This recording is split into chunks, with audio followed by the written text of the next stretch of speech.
rebellions are built on hope.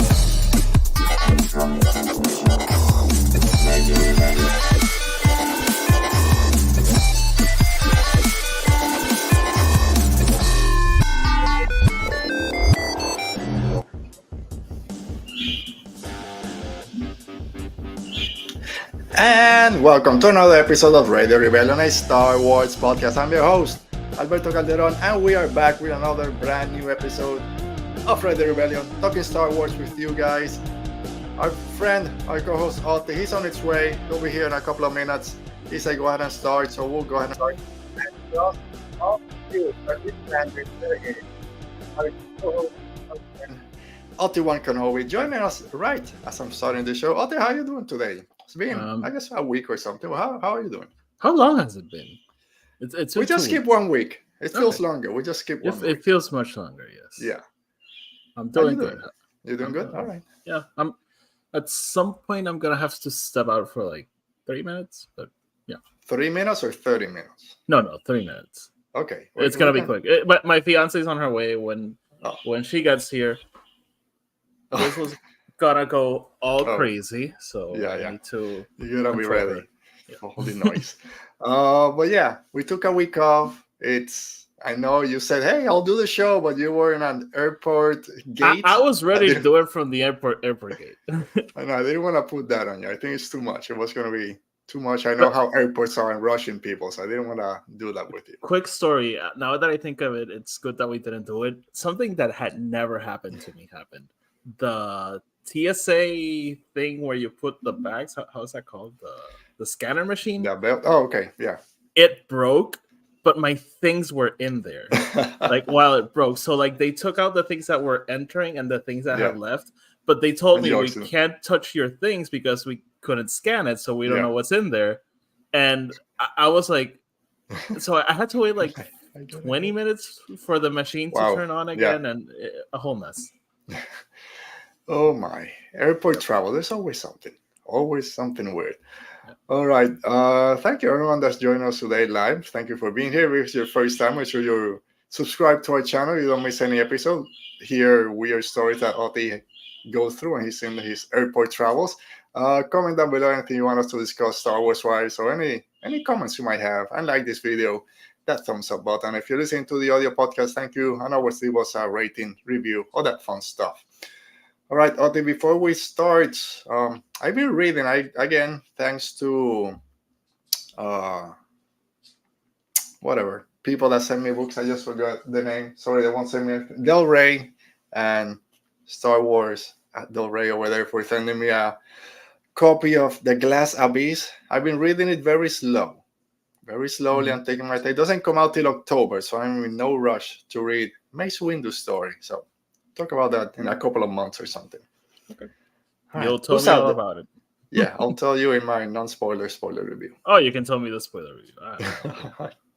Who's out there today? Okay, we have Dale in the chat. Hello there, Dale. We have Brennan in the chat. He's saying The Acolyte is a really interesting show, and I have faith that they will continue in some fashion, whether it be books, comics, also Rings of Power Season 2. So far, it's quite magnificent. Good for you, Brennan. Yeah. Mo is in the chat. Hello, Primos. Hola, hey, Primos. Mo. Hola, Primos. Yep. All right. So let's go ahead right there. Like Brennan mentioned, there's a lot of talk this past week, 2 weeks about the Acolyte and what went down. So let's go ahead. And if you guys are ready, I'm ready. Let's talk Star Wars. And if the Acolyte, it's Star Wars on TV. So that's where we're going. I am not your failure, Obi-Wan. That ends today. There is one way out. Star Wars on TV. Okay, this is way too long. I know. It's almost as long as an intro. So I spend that time doing it. So at least once. I'm going to show it once. And then I'll cut one or two of those because it is very long, especially when you're just waiting for it. But Otti, we took a break last week, not only because you had your own personal things to do, you were out having your bag scanned for 40 minutes, but also what happened with the Acolyte this week and the response from the fandom, I think it's something that I wanted to discuss with you. I didn't want to just have a one-man show for 40 minutes. I think a discussion works best for what's going down. And also, let it simmer a little bit. I didn't want to go full-on blaze a couple of days after, just emotions unchecked. Taking a little bit of time to talk about it, but basically, surprising for some, not for others. We mentioned here a couple of weeks ago, if they don't announce a season 2 in D23, we didn't think it was going to happen. Even though Manny Jacinto wasn't the D23 doing a look back at the Acolyte panel, no announcement came. I thought it was going to happen since he was there, but it didn't happen, so my expectations were kind of down. And then a couple of days later, it was, I don't say officially, because it was just through the trades that it was announced that season 2 was either canceled, it wasn't going to happen, whatever. But what was your initial reaction to that news first? It came as no surprise because, as I had mentioned here and in my show, if we did not get a D23 announcement, I did not think it was happening. So when it didn't happen in D23, I was like, okay, then it's probably not happening. So yeah, that's initially what I thought. Yeah, same. Unfortunately, it wasn't a shock for me. This is a show that I wanted to continue. I really enjoyed the show. It wasn't my favorite. It wasn't in the bottom of my rankings. There are a lot of things in the show that were my favorite things ever, and other things that I'm like, okay, I wish it would have gone a different route or what have you. But I wanted this story to continue. Season 1 ended not in a cliffhanger, but there were certain questions that we were kind of intrigued, that wanted to see where that kind of led. And then, unfortunately, it got canceled. So, it's a bummer. But I didn't expect this kind of reaction from the people that really enjoyed the show, that went all out with Renew the Acolyte. And like Mo put on the chat that I just saw, that petition is almost to 70,000. I signed it when it was like 2,000, and then someone said like, "Hey, check out this petition." And I was like, "Yeah, I signed it. Yeah, it has like 50,000." I was like, "What?" Dude, I'm not one to be, these things work. Why are you wasting your time? I'm not into petitions to bring back shows. But when it was like you said, 5,000 was the original goal. I'm like, okay, well, let's see where this goes. And then 10,000, 15, 20. When it was like 30,000, like, oh my God, this has taken off. And now it's 70,000, like a week and a half. That showed that at least the people that really enjoyed the show, like really enjoyed it and are showing that passion to get it back. So that was a great surprise. Unlike 70 million Americans, I do believe in democracy. So I'm all for it. Like, if you want it to be renewed, voice it. Like, doesn't mean it's gonna happen. No, not necessarily. But like, and that's why I signed it, because I do want to know what's next. Mm-hmm. And to one of the comments you made, like, I agree. For me, the story of at least like that chapter of the story was wrapped up. So like, in typical Star Wars fashion, yes, there's always room for more.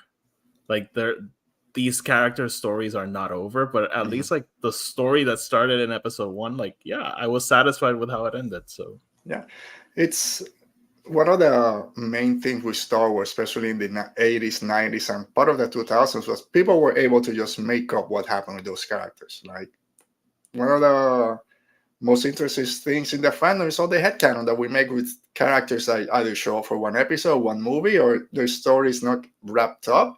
And then you make all these other stories, and then 10 years later, we'll get a book or something else. And that's been the way that Star Wars it's the most Star Wars thing, waiting years to find out what happened to these characters.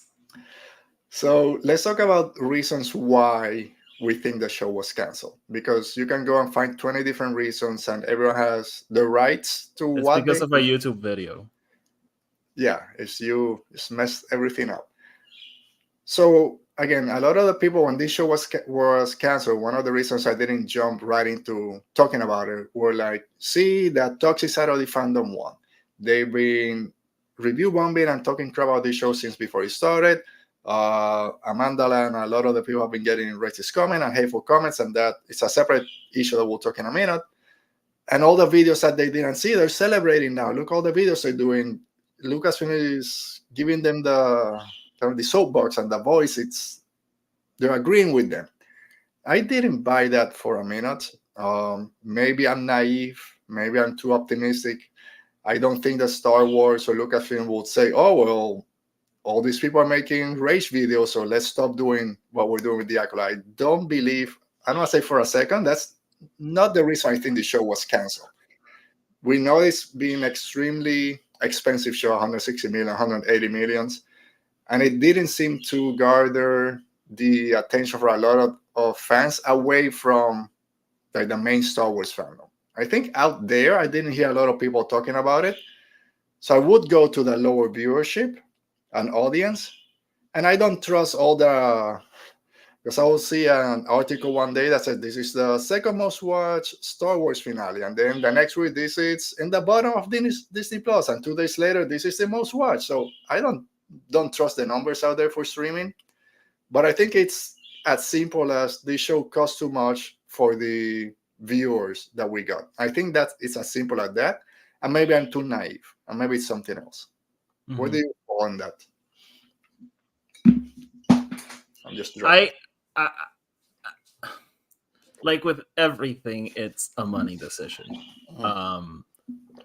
If the logic here was this show is toxic, let's not do it, then why did they do episode 9? Yeah.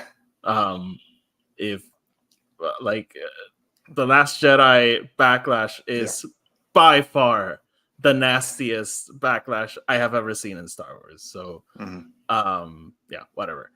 And yes, I know actors get I know that people have gotten nasty, but the Last Jedi discourse lasted for a long time, and it touched on everything from misogyny to sexism to racism. So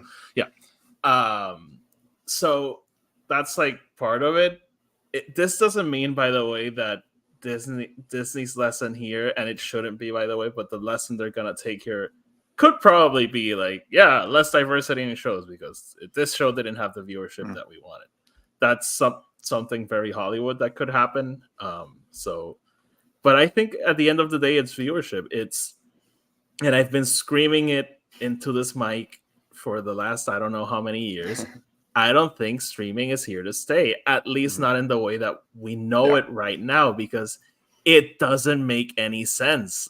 These studios make money off of people joining their streaming service because of a show. Like, that market is very limited. Like, yes, at the beginning, a lot of people joined for Mando, but like, who else? What other Star Wars fan isn't in Disney Plus anymore? Like, so, or it hasn't joined Disney Plus yet. So it's a super weird model that studios went all in with the pandemic because it made sense at that point. And now they're like, oh crap, this costed a lot of money and we don't know what to do now. And people are mocking Star Wars because of all these shows they announced and haven't happened. There's no reason for it, because Disney's like, do we really want to keep throwing money into this?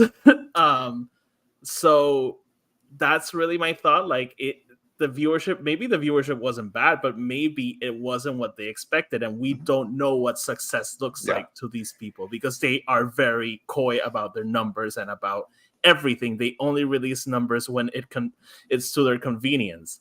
So, which was part of the writer's strike, right? Is be more upfront. We don't know. Nobody knows. Like, every time, this study says this. Nobody knows the real numbers. Like, even when they released it, is it like, wait, is that viewership like in people or amount of clicks? Like, we don't know. So, like, every time someone goes like, no, but this show had more, we don't know. We have no idea if that's the actual viewership. So, or when they say, this the number one show on Netflix or the number one show on Amazon.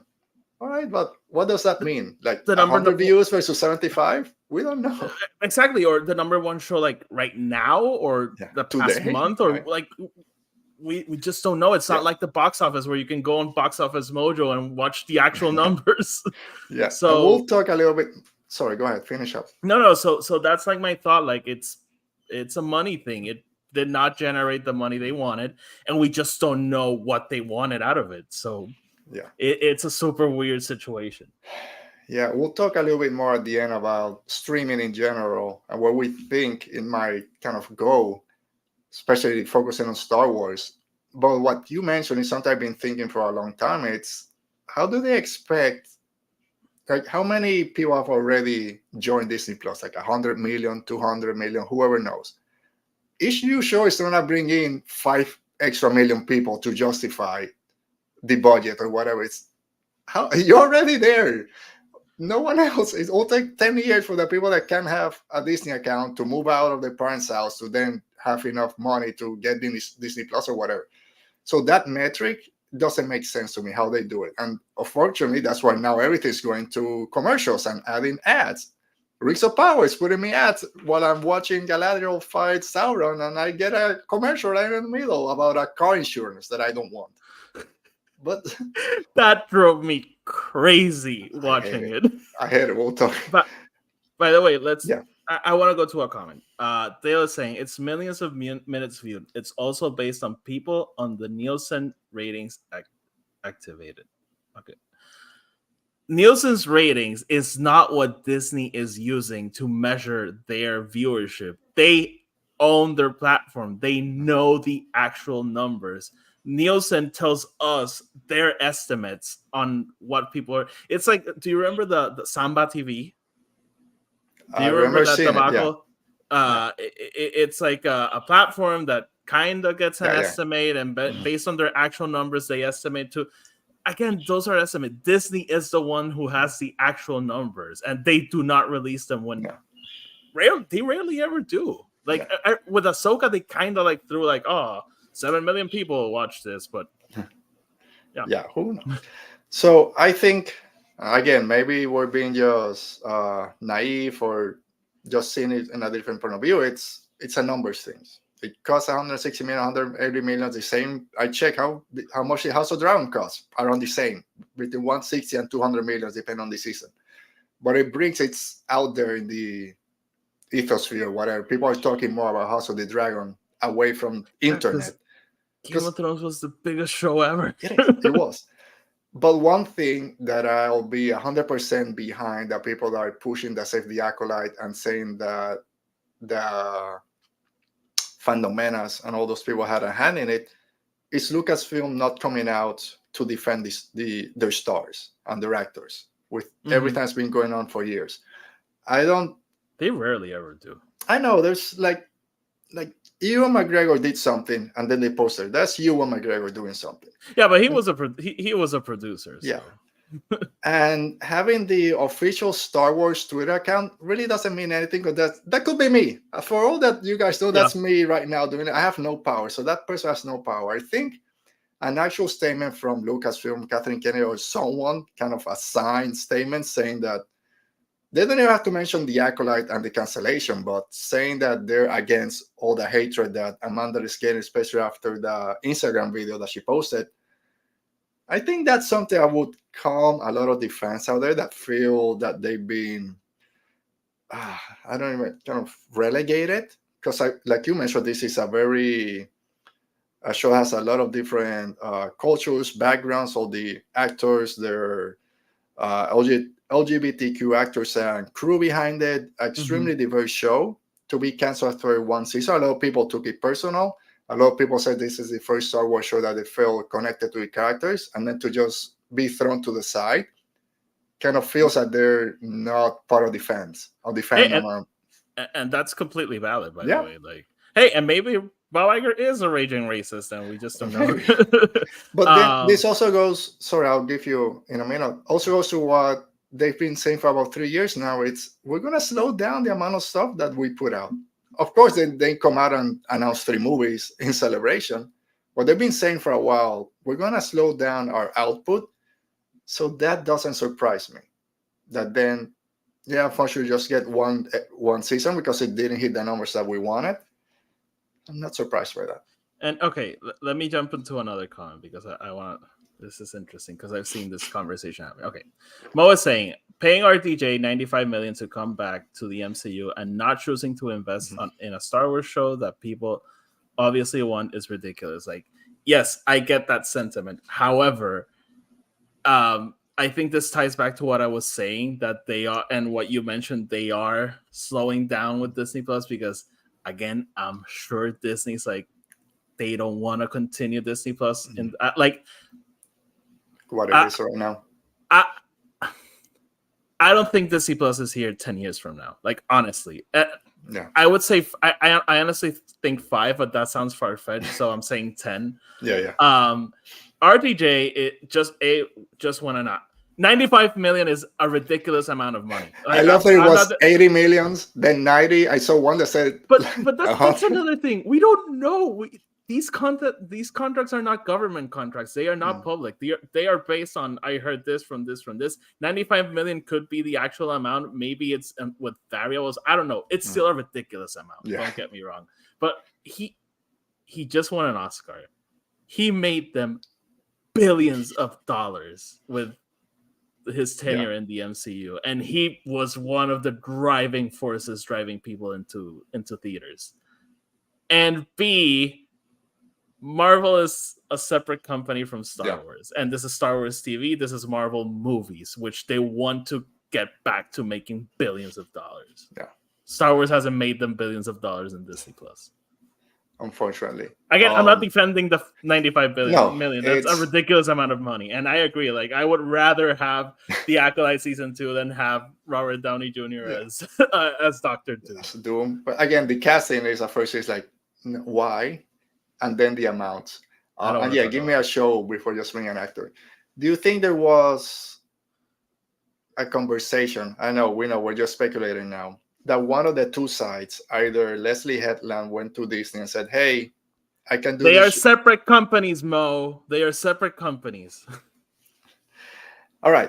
Don't get me into business talk. I'm on a long weekend. I don't want to talk about work. Just relax. It's Saturday. We're starting the weekend. But hey, we gotta have, because the thing is, I was like Mo a while back. I'm like, this is Disney Plus. It's all the same thing.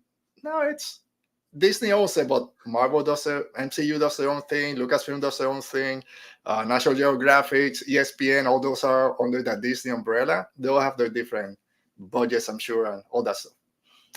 Do you think there was a conversation from maybe Leslie Headland going to Lucasfilm and saying, hey, I can do the show a smaller budget. I can do season 2, let's say 90 million for half of it. And maybe Disney said, well, for the type of show that we want, we need to have a higher budget, because when we go low budget like Kenobi or Boba Fett, we get dragged because it doesn't hit that Star Wars kind of aura when you watch a TV show. Or maybe the other way, Lucasfilm went to Leslie Headland, hey, can you do a show in a smaller budget? And she's like, I can, for the type of show I want to do. I need a big, expensive budget for everything that we're going to want to do on this show, going to all these different planets, building the sets and all that stuff. Do you think maybe that was a conversation? Because no, I don't think so. I don't know. Mo is saying something that it's where I want to take this conversation. And when I was like pushing back on her, I didn't think it was going to go there. So let me see the comment. We're gonna end up there. We're gonna get there anyway. It makes a difference to me. I'm just saying, you have one company owning all of these entities, and that's a problem. Exactly. Yeah. That's like the big issue here. And I was gonna leave this for the end. What I'm gonna say is gonna sound super weird. I still love Star Wars. Star Wars. I've been thinking of getting a tattoo, and Star Wars is like one of the things I would get tattooed. I still love it. I would not mind if Disney Plus blew up and the only Star Wars we got was movies. And this is gonna sound weird because it ties back to this. And I wouldn't mind getting a show from time to time, not from Disney. Like having, like, again, this is never gonna happen. Yeah. Having a studio like Netflix be like, hey, we have an idea for a Star Wars show. Can we get the license to do the show over here? Have someone like Paramount be like, hey, we have an idea for a show. Can we get the license to do it over here? So the fact that everything has to be under the Disney umbrella drives me kind of crazy. And again, I don't hate Disney. I consider myself a Disney shill, but the fact that it's one studio calling the shots for most of my favorite things is kind of starting to annoy me. It's why Visions works so great. Bring all these other studios. Everyone has a different view on it and different type of stories they want to tell. And find me a negative Vision review out there that makes sense. It's almost impossible. I love VMO. I was just pushing back, but most the best. That's and we'll talk a little bit at the end about the future of streamings. Can they license? Star Trek Prodigy was saved by Netflix. MCU started at Netflix with Daredevil and all those people, and now they're coming back, and people want those characters back. They don't want new MCU stuff. Like, anyway, and then conglomerates in general, all this monopoly stuff doesn't work, and at the end they all blow up. Yep.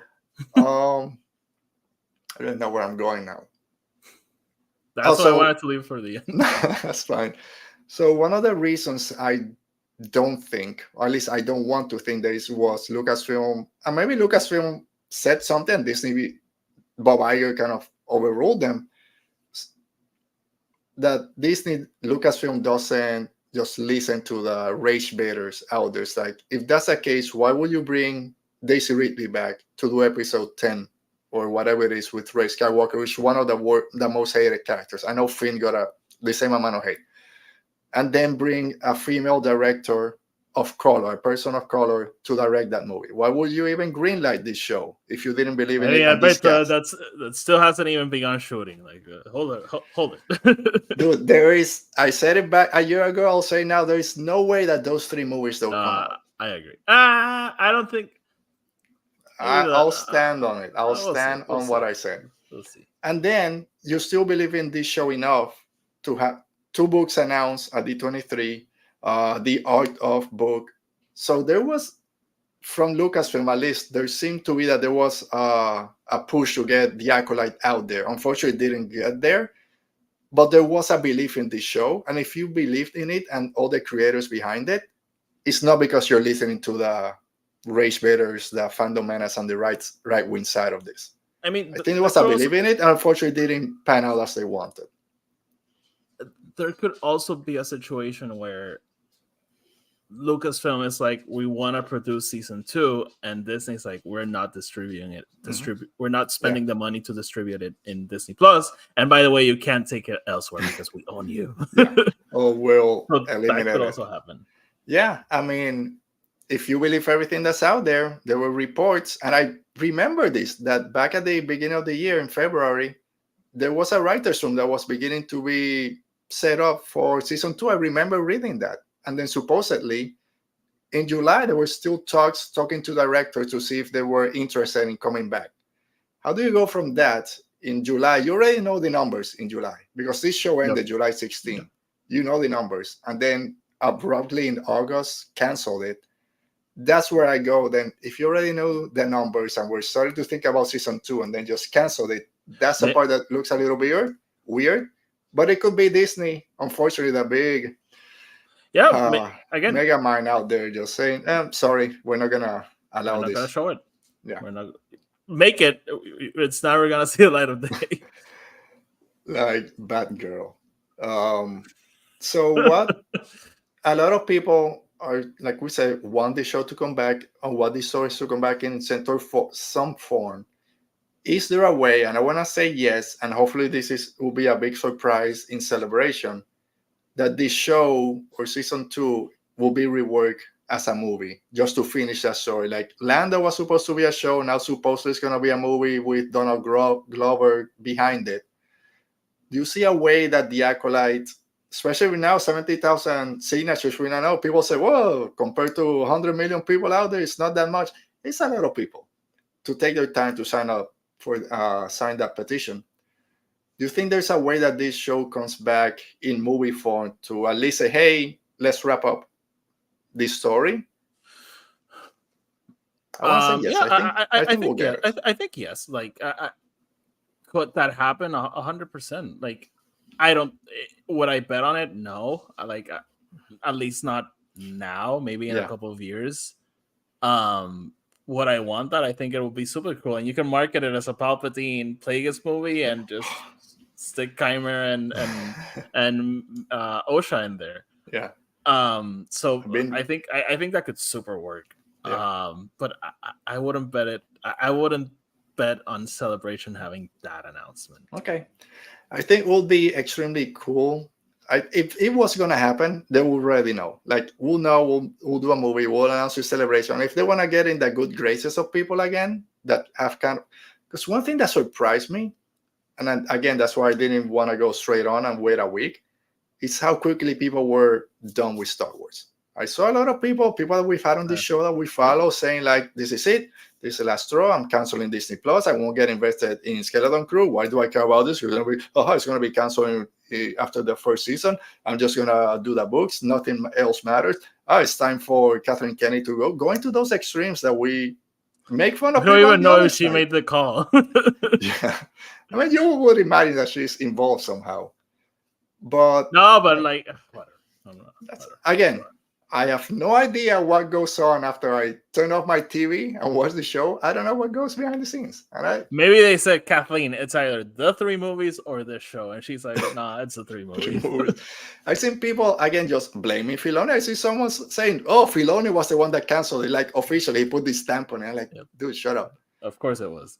Yeah. Well, all the interviews of both of them, let's say Helen Filoni, good graces, and he showed me this, and we have this great conversation. I'm scratching my dog, by the way. I'm not hiding. So you're scratching your knee for some reason for 10 minutes. She's very demanding. So we kind of hit up on this a little bit. It's about upcoming shows and the future of Disney Plus and Star Wars. Like, nothing else has been announced. We know that upcoming shows, Andor Season 2 is coming. And again, Andor was going to be 5 seasons. We know this before it came out. And they cut it to 2 seasons. People forget that. So it's not the first time that they've been cutting stuff, because people use Andor as low viewership. Not everyone watched it, but it was critically the highest rated Star Wars show.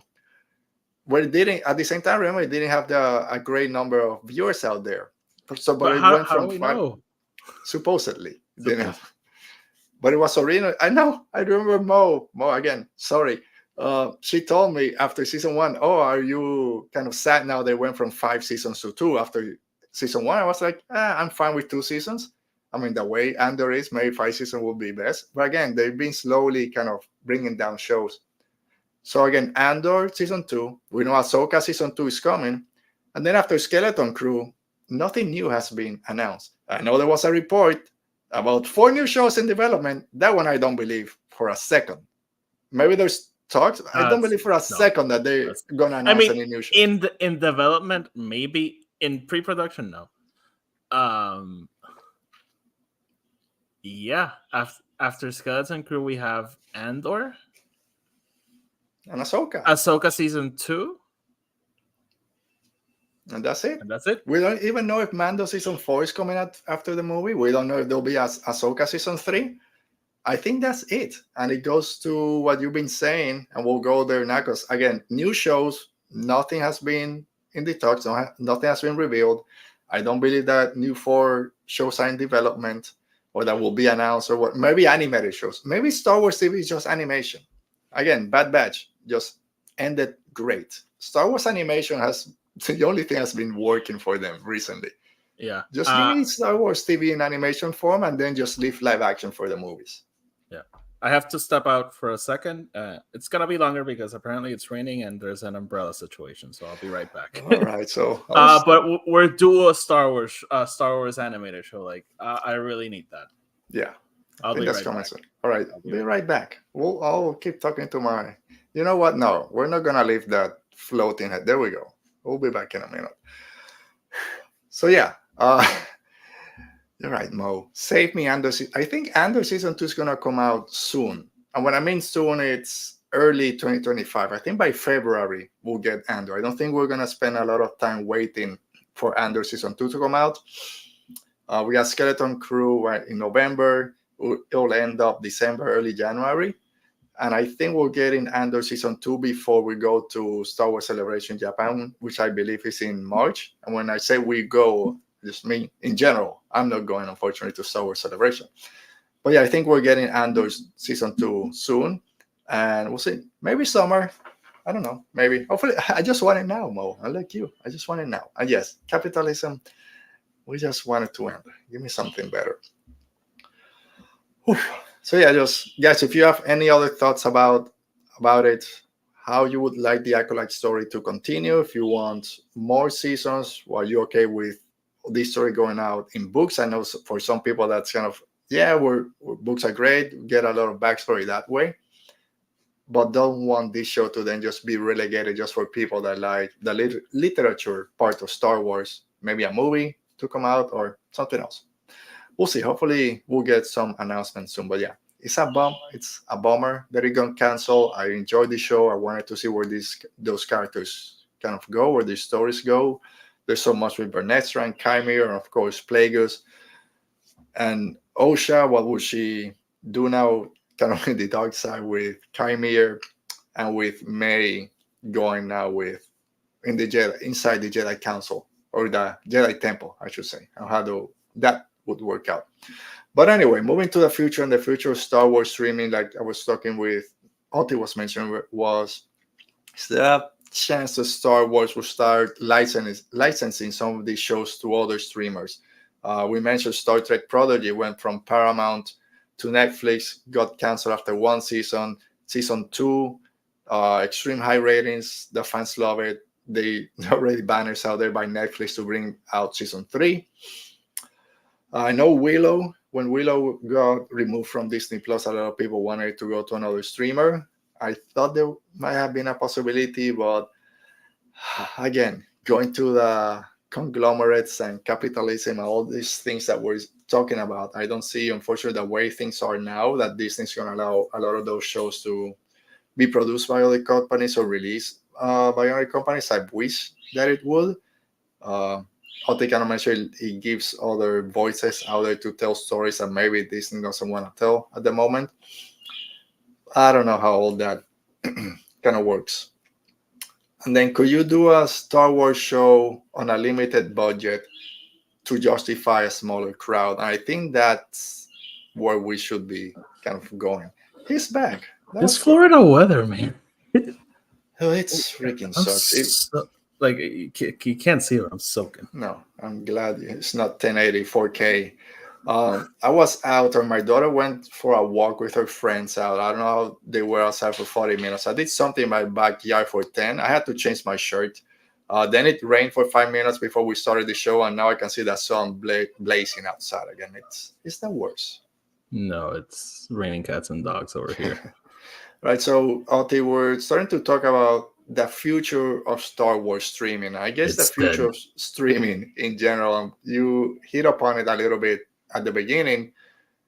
Is there a chance that Star Wars starts licensing some of these shows or future shows to other streamers? We mentioned we saw Star Trek Prodigy go to Netflix. There was talk about people wanted Willow to be picked up by other distributors.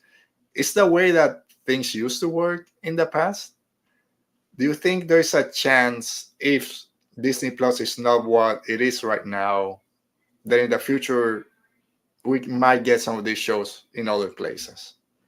I want to say no, unfortunately. I'm not going to say no. I just don't think it's going to happen like right away. I think it's going to take some time. I think it's going to take some more failures, more shows, unfortunately, getting canceled. Yeah. But I could see it happen. Like, I love it when studios do this thing. Like, a lot of old trends are starting to become a thing. I don't want to get into like history, but like I'm seeing a lot of producers, writers, and directors signing exclusivity contracts with certain studios. And that's something from like the 60s and 50s. Like, actors would go to Warner Brothers because they wanted to work with X director, and actors would sign exclusivity contracts with them. So a lot of old trends do come back. Like, with streaming to kill cable, and cable A hasn't died, and B streaming turned into cable basically. So I could honestly see it happen. I also wanted to comment, like, I know it's far-fetched, but like, also keep in mind, like, a show getting canceled isn't the end. Clone Wars got canceled 3 times. It was on Cartoon Network, it got canceled, then it went to Netflix, it got canceled, and then it went back to Disney Plus. So hopefully, I mean, streaming, we'll get to my final question in a minute, but do you think can you justify a smaller budget can you do a Star Wars show in a smaller budget to then justify a smaller crowd? Which is, we've talked about this for movies, like Solo shouldn't have cost $200 million. Whatever movie comes next shouldn't cost $300 million, and you need to make $1 billion just to kind of break even. I think there's a chance for some of these shows to just do a smaller show, do a $50 million show, $70 million, and then justify we get a smaller crowd. It won't be galactic-wide consequences out there, just a smaller show. I think maybe. If you think, for example, Percy Jackson, I really doubt that had like a huge audience, but it had its audience. So I don't know what the budget for that show was. So maybe like that's like a perfect example of that. However, I think with Disney Plus, like the main issue right now is that, and it's happening with most of the streamers, the studios are so desperate to get back their investment. Yeah, like they made billions and billions of dollars of investments in these platforms, and they're so desperate to get it back that I just don't think that Star Wars is someone like, yes, we're gonna do this niche show. Like, no, Star Wars is our multi-billion-dollar. We paid $4 billion for Star Wars. We're not making small anything. But which also is funny. Visions. Yeah, Visions is probably another example of that. So, I don't know. And even Book of Boba Fett, that the story itself is kind of a contained story. You don't need a $100 million show to tell that story. And I know some people hated it, but you got Boba Fett riding a Rancor while Din Djarin is fighting this giant scorpion droid. You have Luke Skywalker.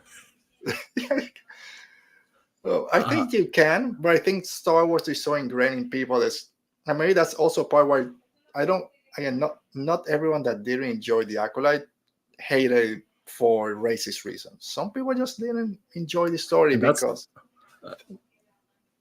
No, I'm just gonna say for a lot of people, Star Wars is this big epic thing out there, and Acolyte wasn't, and I think that can also throw people out. I know we've talked to you like Star Wars, you can do 30 different types of stories, 30 different types of themes. Not everything has to be galactic empire against the rebels. But for a lot of people, that's what Star Wars is. It's Jedi versus Sith and the empire dominating someone. And then smaller stories doesn't feel like Star Wars. Maybe that's why some people didn't connect to it. And that's totally fine, by the way. Like I always said, like, you can not like the Acolyte, just don't be a dick about it. Exactly. I mean, that's what we always say. But like I kind of mentioned it, like, and this actually happened the other day. I was watching the trailer for all the sequel trilogy movies, and of course, those movies had like a lot of baggage to them. Yeah. But I was thinking, like, I haven't been this excited for anything in a while. Like, Ahsoka kind of got me there with the Far Far Away episode. The Kenobi show definitely got me there. But like, think about everything we've gotten. Like, I love Andor. I love Acolyte. Like, but it hasn't gotten me to that level of excitement. I thought suddenly had this Thanos thought, like, maybe it's time for Star Wars to take a break and make us wait because we don't behave as fans. Oh no! I mean, if we want to just talk about the failure of the fandom, that's maybe we're even part of it. Who knows? But I agree because for the Acolyte, we've spent months and years how excited we were for this show and everything that came behind all these stories. It's going to be about how the dark side has been hiding out and everything. The trailers got us all hype and we enjoyed it, but maybe it wasn't the story that we kind of were hoping for. No, I'll push back with that. Like, for me, Acolyte lived up to what I wanted, but I just came to the realization nothing has gotten me to that level of sitting down for Force Awakens, and maybe nothing ever will, but nothing has gotten me to the sitting down for Rise of Skywalker. Like, regardless if it's like good or bad, but like the excitement of sitting down that day, I haven't gotten there in a while. I remember, I think I told this story before. When I watched The Last Jedi, the second time that I watched it, I went with my brother-in-law and we went to the IMAX, my first time in IMAX, and when they get Lucasfilm or Star Wars, I like hitting him like, it's gonna start. I watched it like 2 days before, like, it's coming. And I don't love The Last Jedi like you do, but I was still freaking excited because it's Star Wars out there. We need to get back to that. Hopefully the movie, I don't know if Mando will do it. I think we'll get there for some people. We'll see. Maybe after Mando comes out, and again, it's why we're having Mando in May 2026 and then another in December. I think they're pushing the other one. But Who knows? Anyway, whatever. Again, streaming you've been saying it for weeks and months here, and now doubling down on it, just talking about it, that it's not dying, but it's not what it used to be. And you can see with so many shows out there getting shortened seasons. Even Rings of House of the Dragons, first season 10 episodes, now 8 episodes. Stranger Things, even though they're an hour and a half episodes, they kind of short the seasons. We're doing part 1 and part 2, and then this other show that used to be 10 episodes. Last thing, it's Umbrella Academy, which I love. The last season to finish, just 6 episodes. So it's not just Disney Plus. Like a lot of these streamers are cutting down how much they're putting out there with their shows. And this is like a super old example. I'm watching The West Wing. That show was an hour long, and each season had 22 episodes.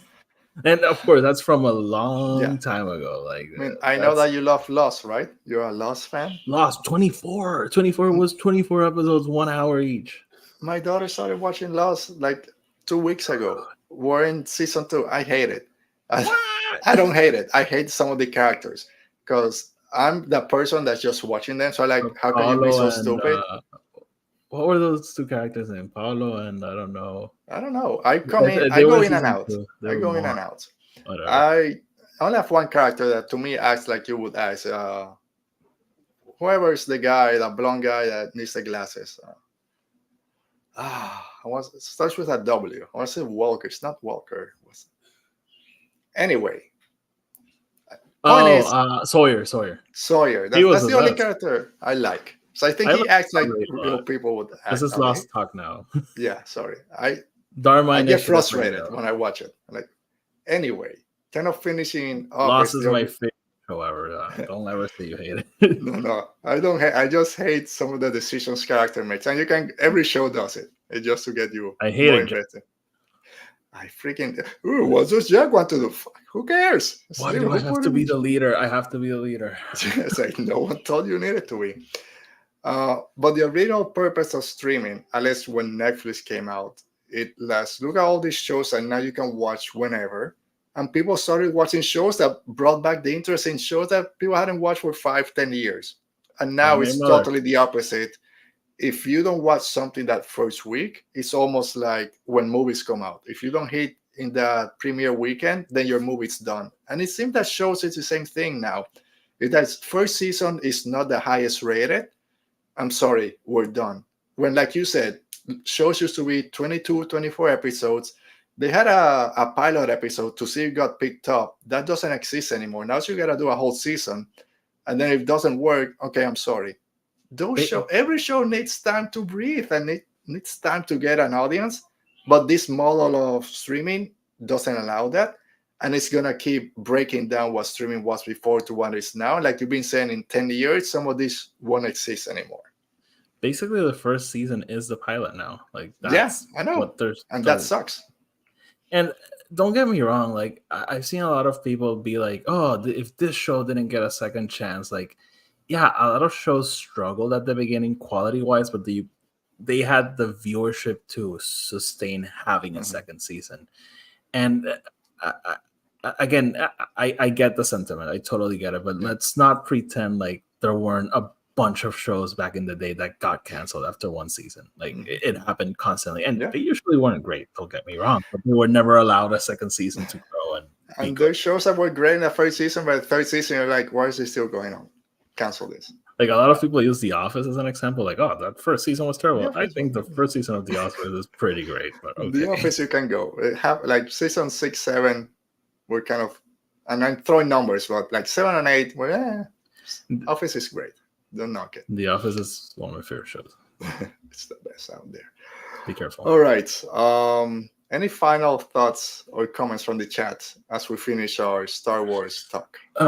We have Greg is in the chat. Hi, Greg C. Hi, Greg. He's saying Rogue One was the high point in my opinion. Love that film, and yeah, maybe that's a hype, but that's what I want to get people to think about. Like think about, and again, it's not about the movie as a whole, because the movie does drive that high sometimes, but like just sitting down and being about to watch it without knowing what's gonna happen. think about that excitement and think about when was the last time you felt like that. And it's probably been a long time, or maybe not. Maybe the Acolyte is the highest point for you and awesome, and it sucks that it got canceled. It really sucks. Master Eddie has to wait for all episodes to drop, sign up, binge. And yeah, that's what a lot of people do. So it even makes less sense to cancel a show if it didn't get the viewership you wanted. So, and again, it's super weird, by the way, Alberto. Like, and you kind of hinted at this, but like a show like Breaking Bad was saved because of Netflix, because a lot of people like me found the show because it was on Netflix, and that drove its audience like massively. And by the end, it was the biggest show at that time. So it's super weird. Yeah. For me, it was The Walking Dead. I didn't have cable because I canceled it when I had kids and I didn't have time. And then I got Netflix. Walking Dead was on Netflix, one season behind. So I was always one season behind. But it drove me to love that show till about season 6 or 7. And then I dropped off. But it was because I was able to get it and watch 4 seasons at once. I said, this is the greatest show right now. And I understand why people are loving it. Succession, I got into it when season 3 came out.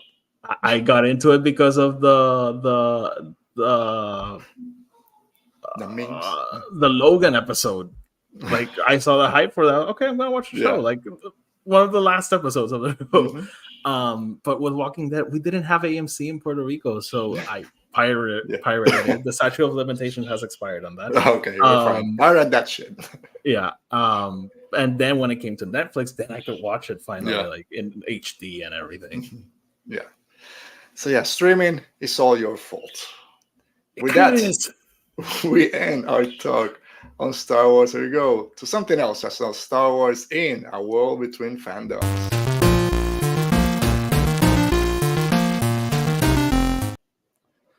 World Between Fandoms. Okay, no, what? You're already making your hand. This is the perfect example of like the inverse, because this is a show of Jeff Bezos being like, Lord of the Rings is my favorite book. I'm gonna throw every single cent at this. I don't care. This show is for me, basically. Yeah, and I hate billionaires, but I love this Bezos just for this, because Rings of Power season 1 is my favorite show of 2022. We had Andor, House of the Dragon, Rings of Power. House of the Dragon, probably the best show of the 3, but Rings of Power was my favorite.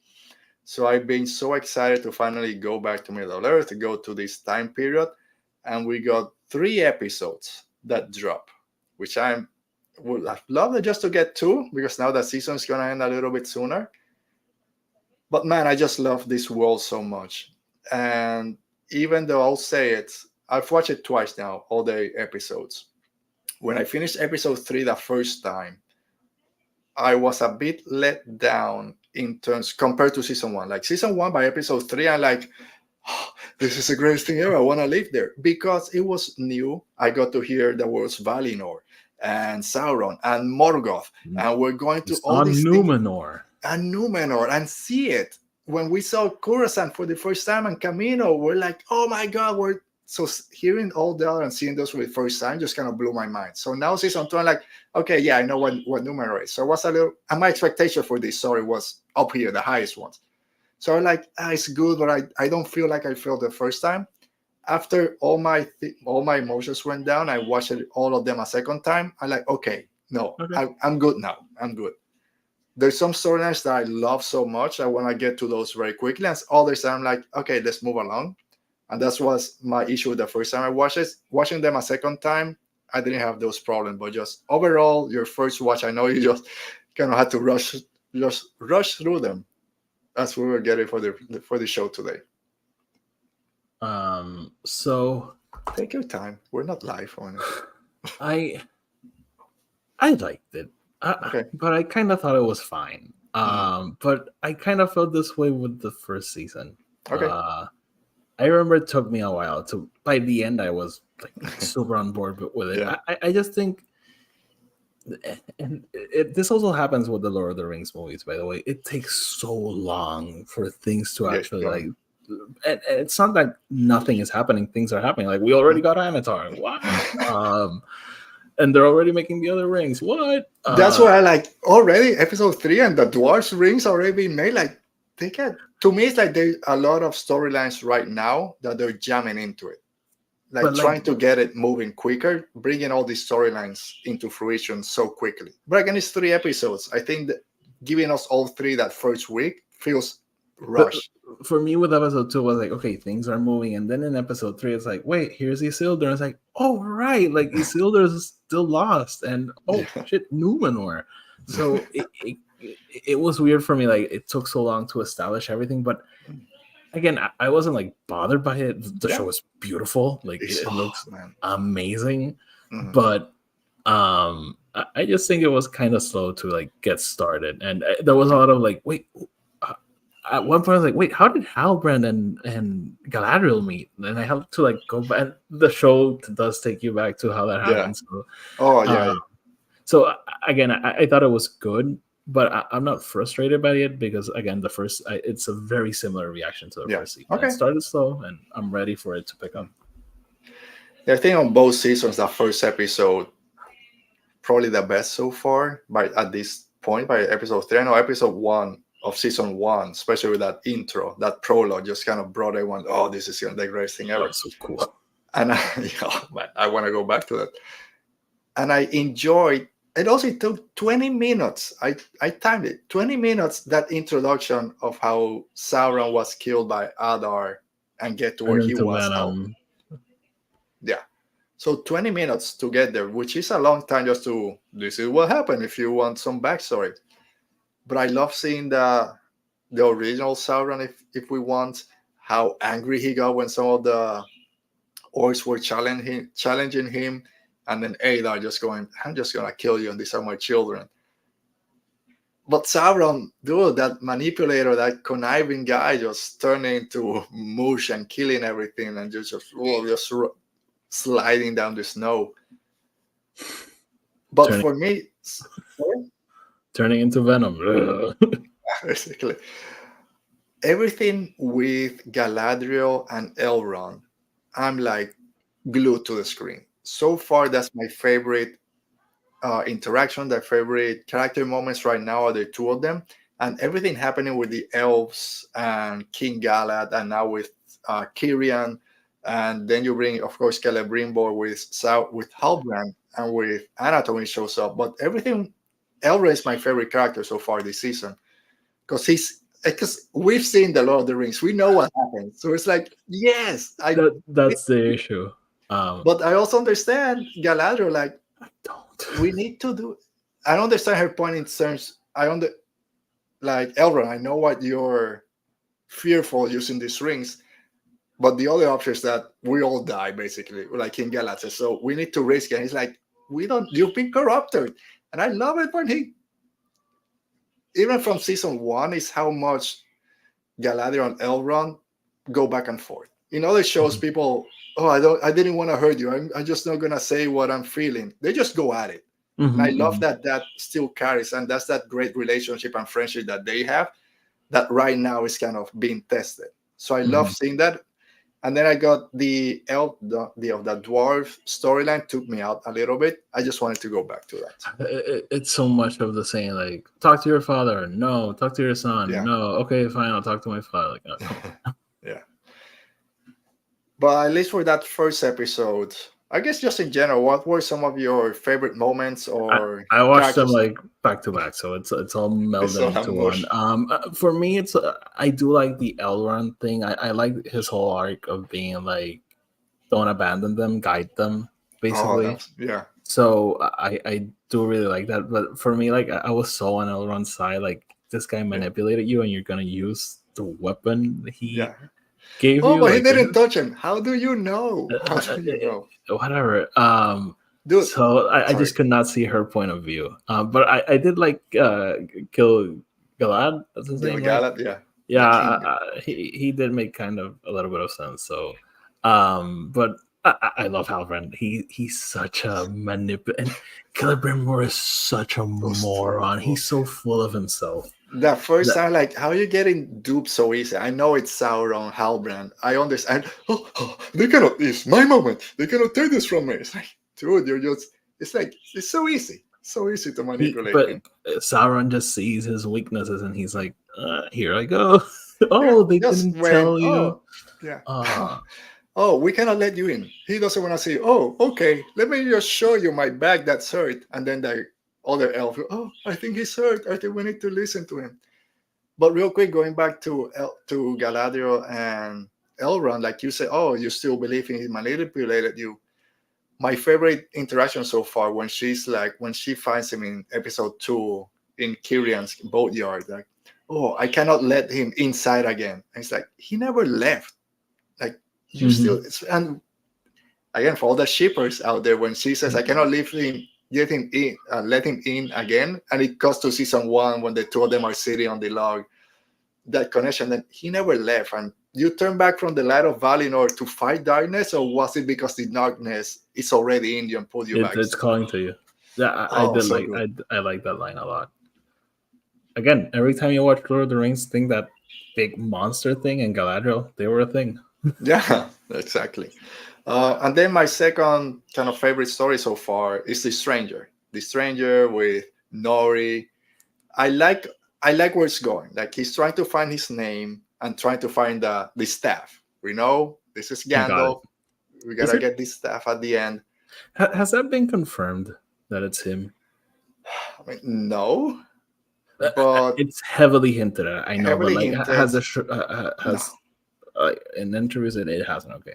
No, and I think even this thing about what's your name and finding his name is something that's gonna at some point prove who he is. I don't think it's gonna go straight to Gandalf. I think it's Olorin, his original name from the Valar that they gave him. I think that's the name that's gonna be called to him. Maybe the Dark Wizard is gonna be the one to say it, and then for people that know the whole history, that is, and then maybe at the end of this season, someone tells him Nori, because Gand credit to the internet, like, staff is Gand in the so maybe they go Gandalf and they add the Alf or something else. I think that Nori and that band is gonna give him the Gandalf name.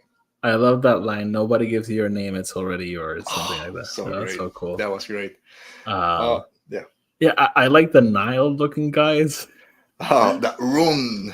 The guys from Rune. Oh, they're great. That's insect exoskeleton looking mask were great. The Dark Wizard, Kieran Hines, which is a great actor. Bringing him back bringing him in as his Dark Wizard out there to be this foil to Gandalf or to the Stranger. It's gonna be interesting as we go on. I was super upset with the Adar recasting. Yeah. Completely forgot about it watching the show. He was great. It took me a while, even before the show started, but seeing all the pictures and the trailers, like, okay, I can get into it. But yeah, after the first couple of minutes, you're like, yeah, that's Adar. He nailed it. It's great. And he was one of my highlights for season 1, and I loved these two episodes. Exactly. Yeah, it was great. I love, again, freaking Halbrand, Sauron, Anatar, when he has to bow down to Adar. And say, I pledge allegiance to the Lord of Mordor and the Dark Lord. Yeah, it's like, and he got a little smile, like, I'm pledging allegiance to myself. You just don't know it yet. That when he shows up as Anatar, it's like Jesus painting. Exactly. And you'll be known as the Lord of the Rings. And Celebrine was like, yes, fine. I have a pet peeve when they say the title of things in movies and shows. So it's like, And they said Rings of Power 3 times, I think, already. Yeah, but they are the Rings of Power, and Celebrimbor is the Lord of the Rings, so whatever. Yeah, it is. So I like that Anatar now with Celebrimbor working to create the rings. I love when the dwarves kind of finally come back to help out and hand Celebrimbor the mithril, and then Sauron just kind of takes, like, I'll put it in. He closes his feet. Oh man, it's right there. He's just corrupting everything. So I love those little notes. The score is magnificent. Oh, yes. I love all the little hints through all the themes. Yeah. Same as with Adar being recast, I miss that Bronwyn is not there for Arondir. That they killed her on the show, but the actress kind of took off from acting. I think she's from Iran. I went to do some activism. Killed her off screen, right? Sorry? They killed her off screen, right? Yeah. I was hoping for at least one scene with her, but they've been saying for a while that she didn't want to kind of keep acting right now. She wanted to go do something else. So they didn't recast. They kind of killed her off screen, saying that the orc arrow was a little bit too much for humans to handle. That's one thing that threw me off. By the end of season 1, Arondir and Theo were finally, they got together as they could respect each other. And I understand that your mom dying kind of changes your visions of it, but they kind of brought back to that relationship that he didn't see eye to eye with Arondir again. I'm sure we'll come back by the end, but I despise Theo so much. And when I saw she had died, I was like, okay, so now I hated that they killed her, by the way. Yeah, but like, if the actress is doing something in the real world, awesome. Yeah. But I was like, maybe now they can kill Theo. Yeah, just kill that guy. But we'll see. And again, for my wife, watching when Arondir came back, she's like, okay, finally, now this is the show. She loves elves. She loves the Puerto Rican elf out there, of course, gotta represent with Arondir and Ismael Cordova. But then just finishing up with freaking Numenor, the insurrection of Numenor. I mean, Pharazôn, give it to him, he's a great politician. But the other two kids, I hated them in season 1. I hate them now. Freaking Earian and Kevin, or whatever his name is. Dude, I hate them. I hate that they took the crown from Queen Muriel. They manipulate, the eagle comes in, and then the freaking guy starts chanting, Pharazôn. No, the eagle's not there for him, but we know Numenor is gonna fall. So and he was wearing red. Red. When I saw him like go to, I was like, oh, of course he is. Yeah. I thought he was gonna give her the red anyways because she couldn't see. But when she comes out with the white dress, okay. And then I saw he was in red, and oh, you bastard! You knew what you were doing.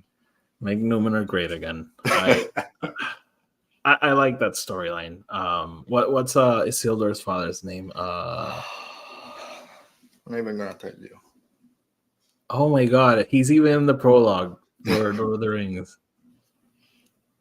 Elendil. I love Elendil. I love him. I love Elendil. I love the relationship he has with Muriel. Again, more shippers out there. I'll give it to them. This means that then they're not, the people from Numenor, they're not going back then, because I don't think Pharazôn's gonna send them. The army is not going back. Guessing that Elendil will probably go back. Well, he will. He has to go. We saw Valandil, like Isildur's friend, who's about to throw hands. Like she got blinded saving your brother. So why the hell are you here chitter chatting? Are you insulting my father? No, I'm insulting you. Yeah, you want to deal with this outside? It's all good for now. Yep. So I'm thinking at least some people will go back, but not the whole army. Yep. But Numenor, your days are numbered. Sorry. Definitely. Yeah. All right. So I think it's a good start. Maybe not a 10 out of 10 right now, but there's a lot of promise for what's I just saw so many raving reviews that when I saw it, I was like, okay, this is fine, I guess. So maybe those people got to see more episodes. Who knows? I think a lot of people saw the whole thing. But again, the first season, it took me like 4 episodes to get like super on board with it. And by the end, I was like, this is awesome. So, I mean, Middle Earth, man, like Star Wars, again, like you said, Star Wars is inked in my skin forever. But there's something about Lord of the Rings and this world that I just gets me. And I get teary-eyed and everything. All right, that does it for our talk on the Rings of Power right now and in Star Wars in general. So just to, as we wrap up, again, next week, we'll see if we will be here. We'll be here because we're talking. I won't be here. It's my suegra, how do you say that? Mother-in-law? Mother-in-law's birthday, so I won't be here. That's why I flew to Florida. So. All right, that's fine. I'll be here, at least if it's just to talk Rings of Power. I'll be here talking Rings of Power. Thanks to everyone that jumped in the show today. Thanks to Greg, our new friend here. I'm just going to highlight this. His last comment, I like that you guys get excited about shows I don't care for. It makes me rethink my expectations. And that's what it's all about. Thank you, Greg. You made my day. Thank you, Greg, Mo, Dale, Brennan, everyone else that maybe was out there watching and didn't get a chance to jump in the chat. Thanks for joining us. We'll be back next week, or at least I'll be back next week talking Rings of Power, hopefully some Star Wars. If not, we'll be back in a couple of weeks, but just whatever. We'll end it. So stay safe. I'm hungry. Be safe. May the force be with you. See ya. I guess I gotta hit end stream. There we go.